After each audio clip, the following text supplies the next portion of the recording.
Hey guys, Brandon from BD Fitness Training here. Thanks for tuning into another video. Today I'm going over pec strains. The reason I'm making this video is because this happened to me 2 days ago. Again, number one exercise for pec and shoulder injuries is usually the bench press, and I was doing a 5x5 on flat bench. Last rep of my last set. Going up halfway through, about to lock the rep out, I feel a pull in my left pec. In my pec minor, pretty much towards the attachment to my shoulder. And right now it's pretty tender. Again, this happened 2 days ago, so I'm still feeling it, obviously. But I'm going to basically tell you what I've been doing to make it feel better, because it does feel a little better. It's not 100%, it's been 2 days. But what I've been doing to kind of like rehab it, and the kind of movements I've been doing to, again, make it feel better so I can get back into the gym. And so if you have this issue now, you can go back into the gym feeling healthy. And of course, like, this is just for future references too. Like, I don't know if you're watching this video because you have a pec injury, or you're trying to help someone out, or you're just trying to stay injury free in the future, you know. But number one, like, again, to stay injury free, to not let this happen to you, is just to make sure, you know, for me, I felt my left shoulder kind of come off the bench a little bit, which is not good. You need to keep your shoulder blades retracted at all times. And so when that happened and I pushed, you know, I felt the injury. If I kept my shoulder, or if I was able to keep my shoulder blade back, it probably wouldn't happen. So number one, injury prevention. Make sure you do your stretches prior to training. Make sure you do your mobility work. Make sure your form is as tight as possible. And for the most part, this stuff won't happen to you. I mean, injuries sometimes are inevitable, even if you have perfect form. But just make sure you are doing your proper stretching mobility protocols, and your acclimation sets are optimal for your training so you can keep injury free. So going back to the way I injured it, you know, last rep, last set, and I heard it. What did I do? I stopped benching, obviously. I didn't try it anymore. But even a push-up hurt me because I strained it, so I'm not going to do any chest work. So I just went to some light shoulder work, because if you think about lateral raises, even front raises, I didn't do too many of them, mostly laterals and rear flies, kind of pulls on the pec a bit so it stretches out the area. So I did that for like 2 to 3 sets each, and I just went home and started like the recovery process.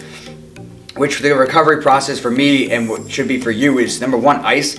Because when you injure an area, again, inflammation, swelling occurs. So you want to basically decrease that, and it's also just a way to kind of numb the pain. So ice is good. I did it for 30 minutes when I got home. So that's a very good idea to first off start with ice. Number one is ice.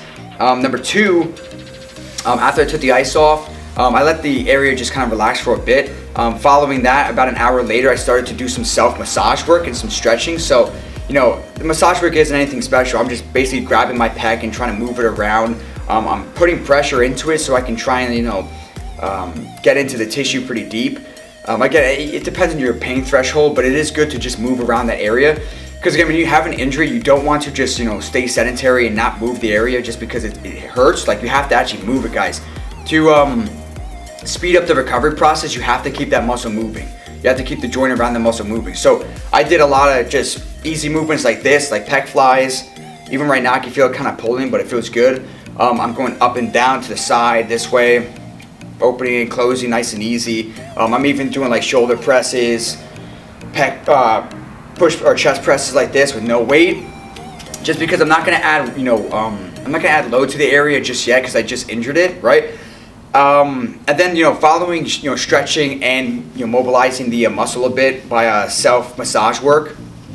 Then I started doing heat. So I did like, you know, intervals of like 30 minutes a few times that day, and I still do it like when I get home from work. But I'll lay on a heating pad for like, you know, 30 minutes. Again, heat promotes blood flow, but it also kind of makes the muscle kind of supple, so it's easier to stretch after heat. But again, more blood flow is what I'm looking for, just because more blood flow, more nutrients to the muscle, which will again help speed up your recovery process. But after doing that, then I'm just, whenever, you know, I feel like I want, when I want to, pretty much, I'll just do some more massage work and also just more stretching. I've been just pretty consciously trying to move the muscle around. But then as time goes on, you feel like you're getting a little bit better, which even like the next day I felt a little bit better. So I started to do some light dumbbell work and also just like incline push-ups. So if I did push-ups on the floor, that might be for you like a little too much, especially if you did have a pretty, you know, good pec strain. So doing incline push-ups, let me just zoom this in a bit. All right, okay, there we go. So doing incline push-ups on a bench, or even like if you did, you know, knee push-ups, it's just good to kind of get the muscle moving, contracting it, stretching it. Like for me, there's pain, but there's not enough pain to where I could be like, where I'm gonna be like, okay, you know, this is not gonna be good for me. Because if you do too much with an injury, you can of course make it worse and keep it, you know, injury lasting longer, or turn it into a pec tear, which you don't want to do.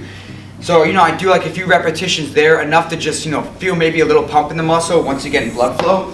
And then what I like to do is these like dumbbell around the worlds, at least that's what I call them. I only have 4-pound dumbbells. Again, you don't want to go too heavy. Hopefully you guys can see me. But so what I do is I'll just lay back.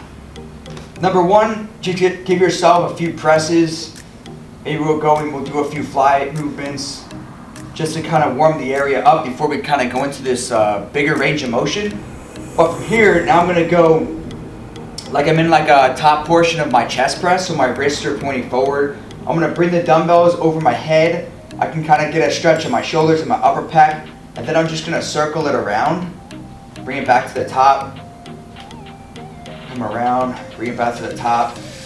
I can definitely feel the pull throughout my whole pec because I'm going through the top portion of and then to a lower portion of the movement. So I'm getting the whole pec to stretch. And then after that, like a few repetitions, once again, I'll go into some more flies. And I'll just kind of like listen to my body, see what feels good, see what I can feel like is stretching the muscle. And I'm not gonna overdo it again. As time goes on and when you feel better and better, then you can add like a little more weight, a little more repetitions. And then eventually you can creep your way back into your normal chest training. Like for me, I'm not gonna go right back into bench pressing because you know, bench pressing you can put, you know, you put the most weight on the bench press because you can overload the muscle the most. And for me personally, like if I'm gonna bench press, I'm gonna bench, you know, heavy. So I'm gonna wait till my chest is fully healed. I'll probably just do like dumbbell fly work and dumbbell presses until my pec is completely better. But yeah, guys, that's basically it. Once again, when you have an injury like this, you gotta ice it first, heat it after, massage it, stretch it, keep stretching it, move it around, use the muscle just a little bit with light weight. Light resistance and light, obviously very light intensity. I mean, just listen to your body. I hope this helps you guys. If you have any questions, leave them in the comments below. Shoot me a message if you have any questions or pertaining to anything fitness related. Maybe you want me to do a video and help you out with another injury or nutrition, anything. Let me know. Okay, guys, subscribe if you're new. I'd appreciate it. Like the video if you liked it. That would be much appreciated. I'll see you in the next video. Peace.